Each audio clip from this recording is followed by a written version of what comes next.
Hi, Joe from Joe's 24/7 Postal Center here in Redondo Beach, here to talk about U.S. Postal Service tracking number problems. So here's a scenario. You've got a wonderful piece from eBay. You're totally excited it's going to come. It says out for delivery for 3 days, then says delivered, and you still don't have it. So what are you going to do? Well, here's some different scenarios. First of all, a post office tracking number has 22 digits. That's the first thing. If you've got something else, type that number into Google. Google will talk about what that package is. It might be a FedEx package. It might be a U.S. Postal Service. It might be a foreign package. Check out where it started from. So go into Google, regardless of the tracking number. Go into Google and see where it started. Let's say it started in Ethiopia. It started on the 21st of February. Now, if you don't see it moving on the 22nd or 23rd, it's because they actually created the label for it on that day, but it didn't move out. So that's the first thing. Check out to see if it was created and then given to an actual reputable carrier. Then watch the tracking, watching it move. So all of a sudden now it's in Tennessee, 4 days later. Great. Now it's in the United States. Then start to watch that tracking.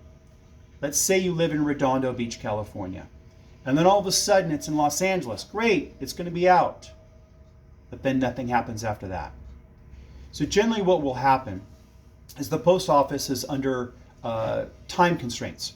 It'll go to a local sorting facility, and if it misses a scan in that sorting facility, it doesn't show that it's possibly even there. It may still be in the local facility because the sorting facility, which is 6 football fields wide, didn't scan it when it went out to that sorting facility. So now it's in Redondo Beach. It finally gets scanned, okay? Then for 3 days, nothing happens. Generally what will happen is that will go on a mail truck. And that mail truck will go out and they'll try to attempt to make delivery. Well, if it's on the wrong mail truck, let's say it's the wrong neighborhood, that mailman's not going to go out of his way and go find that one package's house. He's going to take it back to the unit. Well, the unit's under time constraints also. They have to make sure all the packages are off the dock and up in the sorting facility, let's say up in Los Angeles. So that will get loaded on a trailer and go back to Los Angeles. So that's why that 3 days is missing. Then Los Angeles kicks it back to Redondo. Then Redondo may have it for a few more days. But they're wondering, what's the deal? Why is this sitting here? So it may sit in a cage somewhere with a question mark. Or it never went up to Los Angeles with that question mark. So you can see why several days of out for delivery could easily happen. So what does the consumer have as a tool? There's 2 things you can do. You can print that out. Do a screen print, Control R, Control P. Get that printed out and give it to your mailman with a question mark in your phone number. He can then take it down to the unit. He can look in those cages. He can give it to his manager, and the manager can go, oops, it's been sitting here for 4 days, and get it out. We call that shaking the tree. You shake the tree, and all of a sudden, fruit falls out, and your package comes delivered.